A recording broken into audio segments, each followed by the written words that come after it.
ఉస్మానియా యూనివర్సిటీలో తాగునీటి కటకట ఉందని, కరెంటు కష్టాలు ఉన్నాయని ఈరోజు విద్యార్థులని ఖాళీ చేసి పంపించడం పట్ల విద్యార్థి సంఘాలన్నీ ఆందోళన వ్యక్తం చేస్తూ ఉన్నాయి. ఇలా బీసీ, ఎస్సీ, ఎస్టీ విద్యార్థులు అనేక ఎగ్జామ్స్కి ప్రిపేర్ అవుతూ ఉన్నారు. సో ఇటువంటి సమయంలో వారిని ఖాళీ చేయించడం ఏ మేరకు సబబు? ఈరోజు ఎన్నడూ లేన అసలు ఈ ఉస్మానియా యూనివర్సిటీ ఏర్పడ్డ తర్వాత యూనివర్సిటీ చరిత్రలోనే లేదు కరెంటు కోతలతో ఇవాళ తాగునీటి వసతి లేదని ఖాళీ చేయించడం ఇది ఫస్ట్ టైం చూస్తూ ఉన్నాం ఈ కాంగ్రెస్ ప్రభుత్వంలో. కరెంటు కొరత, నీళ్ళ కొరత ఉందని విద్యార్థులని ఈరోజు మరి కిషన్ రెడ్డి గారు, లక్ష్మణ్ గారు అనేక మార్లు కరెంటు కోతలతో అక్కడ రైతులు, ఇక్కడ విద్యార్థులు నానా ఇబ్బందులు పడతారని చెప్పి ఒకవైపు కిషన్ రెడ్డి గారు, లక్ష్మణ్ గారు ఆరోపిస్తే తూచ్ అట్లా లేదు, మీరు ఎక్కడైనా చూడండి అని చెప్పి ఈరోజు రేవంత్ రెడ్డి గారు, బట్టి విక్రమార్క గారు ఒంటి కాలు మీద లేచి మాట్లాడుతూ ఉన్నారు కదా. మరి ఈరోజు వచ్చి ఉస్మానియా యూనివర్సిటీని ఒకసారి సందర్శించండి, కరెంటు కోతలు ఉన్నాయా లేదా తెలుస్తుంది.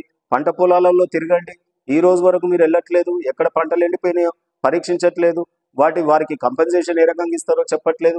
ఒకవైపు రైతులు, ఒకవైపు విద్యార్థులు అందరినీ గోసపెడతా ఉన్నారు. ఈరోజు కాంగ్రెస్ పాలనలో ఉస్మానియా విశ్వవిద్యాలయం యొక్క ప్రతిష్ట మస్కపడతా ఉంది.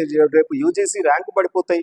ఇట్లా బేసిక్ కమ్యూనిటీస్ లేకుండా ఉస్మానియా విశ్వవిద్యాలయంలో మరి సమస్యలతో కొట్టుమిట్టాడుతుందంటే రేపు ర్యాంకింగ్ కూడా పడిపోతుంది. ఈ రోజు సీఎం రేవంత్ రెడ్డి గారు పదే పదే చెప్పినారే ఇందిరమ్మ రాజ్యం తెస్తాం, ఇందిరమ్మ రాజ్యం తెస్తాం అంటే ఇవాళ చీకటి రాజ్యం తేవడమే ఇందిరమ్మ రాజ్యమా? ఇందిరమ్మ రాజ్యమా, చీకటి రాజ్యమా? రైతులకు సాగునీరు అందక, కరెంట్ అందక ఘోరంగా ఈ కాంగ్రెస్ ప్రభుత్వం వైఫల్యం చెందింది. అన్ని వర్గాల ప్రజలకు ఇవాళ చుక్కలు చూపిస్తున్నది కాంగ్రెస్ ప్రభుత్వం. చివరకు ఉస్మానియా విద్యార్థులను కూడా వదలలేదు. పోటీ పరీక్షలకు ప్రిపేర్ అవుతా ఉన్నారు. ఒకవైపు 2 లక్షల ఉద్యోగాలు ఏడాది లోపల ఇస్తామన్నదే ఎన్నికల ముందు ప్రచారంలో. మరి ఈ రోజు ముఖ్యమంత్రి గారు మేము ప్రశ్నిస్తా ఉన్నాం, ఈరోజు 2 లక్షల ఉద్యోగాలు దేవుడెరుగు, కనీసం ఆ ఉద్యోగాలకు ప్రిపేర్ అయ్యేటటువంటి విద్యార్థులను చదువుకోకుండా ఉస్మానియా యూనివర్సిటీని ఖాళీ చేపించి వెళ్ళగొట్టడం అనేది ఎంత దారుణమైన చర్య. ఎన్నికల్లో కాంగ్రెస్ ప్రభుత్వం వేసిన ఉద్యోగ నోటిఫికేషన్స్ అసలు లేనే లేవు కదా.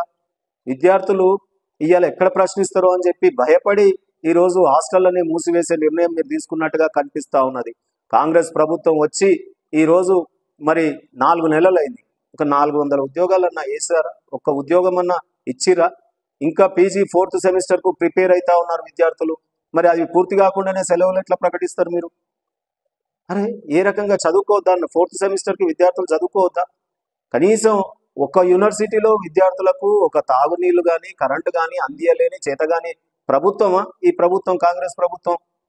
సో అందుకనే ఈరోజు ఇంత దారుణ పరిస్థితులు ఒకవైపు కనిపిస్తూ ఉంటే మరి మొద్దు నిద్రపోతున్న ఈ కాంగ్రెస్ ప్రభుత్వం వెంటనే ఇవాళ ఉస్మానియా యూనివర్సిటీ కానీ, రైతులను కానీ పొలాలలోకి వెళ్ళి చూసి వారి యొక్క కష్టాలను తీర్చాల్సిందిగా డిమాండ్ చేస్తూ ఉన్నాం. లేదంటే రేపు పెద్ద ఎత్తున ఆందోళన చేయబోతా ఉన్నాం.